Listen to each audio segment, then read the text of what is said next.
नरेश ठकराल जी। राधे राधे। राधे राधे महाराज जी। महाराज जी आपके चरणों में कोटि कोटि प्रणाम।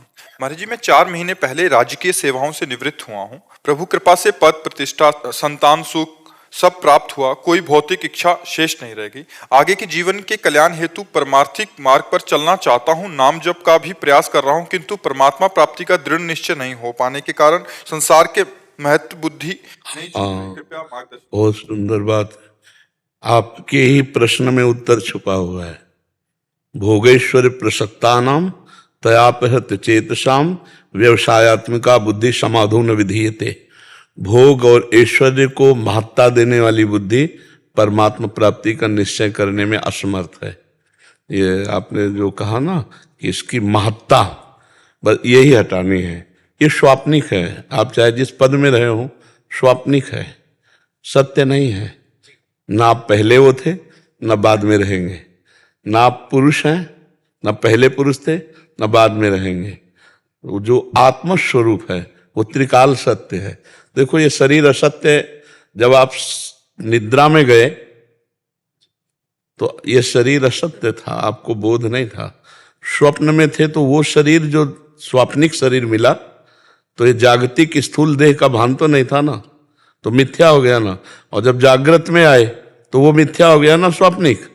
तो कुछ क्षण में, चंद घंटों में इसका अस्तित्व नहीं है। तो इसके द्वारा जो प्राप्त पद है वो मायाकृत ही तो है। आपका जो स्वरूप है वो परम पद है। परम पद, आप अपने स्वरूप में स्थित हो गए तो परम पद को प्राप्त हो गए। पर इसका महत्व जब तक बुद्धि में होगा। भोगेश्वर प्रसक्ता नाम तयापहत चेतसाम, जिसका चित्त अपरित हो चुका है भोगेश्वर सांसारिक सुखों में, महत्व बुद्धि, सत्यत्व बुद्धि, तो उसे परमात्मा प्राप्ति का दृढ़ निश्चय ही नहीं हो पाता। अब इससे हमारा जीवन ऊंचे उठे। जैसे आप नाम जप कर रहे हो तो कम बोलिए, मौन पर आइए। बोलिए तो बहुत विचार कर बोलिए, हित कर बोलिए, सत्य बोलिए, कम शब्दों में बोलिए। तभी जबान पवित्र रहेगी तो नाम जप में ज्यादा अभ्यास। भोजन पवित्र सात्विक भोजन, सात्विक जो भगवान को अर्पित किया जा सकता है। और प्रपंची लोगों से, जो संसार को सत्य मानकर भोगों में रत हैं, उनसे उदासीन हो जाइए। जाके प्रिय न राम वैदेही तजिए ताहि कोटि बैरिशम यद्यपि परम स्नेही। यद्यपि वो रिश्तेदार नातेदार सब है, कम शब्दों में बोलिए, उदासीन रहिए, अधिक नाम जप कीजिए और भगवान से प्रार्थना कीजिए कि मुझ में ये भाव दीजिए कि मैं आपको प्राप्त कर सकूं। आप अपने मिलन की मुझे विरहाग्नि में जलाइए, मैं आपके लिए रोऊं कि प्रभु मुझे सब कुछ दिया लेकिन ये सब मायाकृत था, सत्य तो आप थे। तो नाथ अब मुझे ज्ञान हो रहा है कि आप चाहिए। ये सब होने पर भी आपके बिना मेरा जीवन अधूरा है, बस तब बात बन जाएगी। क्योंकि अभी शरीर छूटे तो आपका न पद जाएगा, न ये शरीर जाएगा, और न इसके संबंधी जाएंगे, सब भूल जाएंगे और आप अकेले जाएंगे। जो कर्म किए हैं वो आपके साथ जाएंगे, शुभ या अशुभ कर्म। तो नाम जप के द्वारा शुभ और अशुभ कर्म दोनों को नष्ट कर दिया जाए तो भगवत प्राप्ति हो जाएगी। जब तक शुभ कर्म है तो उनको भोगने के लिए पुण्य लोकों में जाना पड़ेगा, अशुभ कर्म है तो उनको भोगने के लिए नरक आदि लोक हैं। और शुभ अशुभ दोनों जो क्षीण होते हैं भोगने से, वो मृत्यु लोक में भोगने पड़ते हैं। शुभ अशुभ दोनों नष्ट हो जाएं तो भगवत प्राप्ति हो जाती है। शुभ अशुभ दुर्ग विध्वंस बल तब जयति जयति जग उच्चर। इसलिए भगवान के शरणागत का शुभ अशुभ भगवान संभाल देते हैं, वो उसका समन कर देते हैं। तो हम पहले भगवान की शरणागति हों, भगवान से प्रार्थना करें। प्रार्थना में बड़ा बल है। वो हमारे अंदर वो शुद्ध ज्ञान, वो शुद्ध भक्ति, वो शुद्ध वैराग्य दे देंगे। इसी भेष में रहते हुए भगवत प्राप्ति हो जाएगी। भगवान की प्राप्ति के लिए उद्देश्य परिवर्तन चाहिए।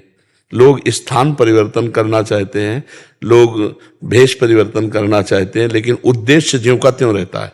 जैसे मानो आपने ये मार्ग छोड़ दिया तो फिर उस मार्ग की बातें, उस मार्ग के किलोमीटर या उस मार्ग की तरफ खड़े होकर देखने का मतलब क्या रहा। जब इधर चल दिए तो इधर चल दिए।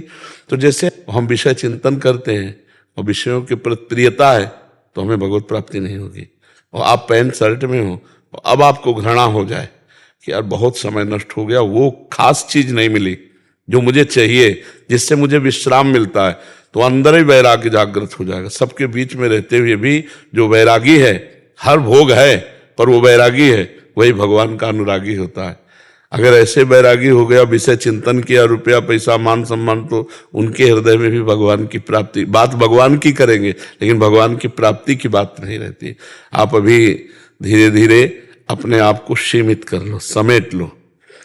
अब जो फैलाव हुआ संसार का, वो एक एक वृत्ति धीरे से समेट के भगवान में, और जिसको देखो पहले उसमें भगवान की भावना करो कि प्रभु दिखाई नहीं देते हो लेकिन पुत्र में भी आप ही हो, पत्नी में भी आप हो, परिवार में भी आप हो, मोहल्ले में भी आप हो, गांव में भी आप हो, प्रदेश में भी आप हो, राष्ट्र में भी आप हो, विश्व में भी आप हो। हमें भावना, भगवत भावना, सिय राम में सब जग जानी, करो प्रणाम जोरी। अभी भजन बनने लगेगा, और जहां डट के भजन बना और हृदय पवित्र हुआ तो अपने आप भूख लग जाएगी भगवान की, कि अब जिया नहीं जा रहा प्रभु आपके सिवा, एक बार मैं देखना चाहता हूँ, एक बार मैं आपको भर नेत्र देखना चाहता हूँ प्रभु, एक बार गले लगाना चाहता हूँ।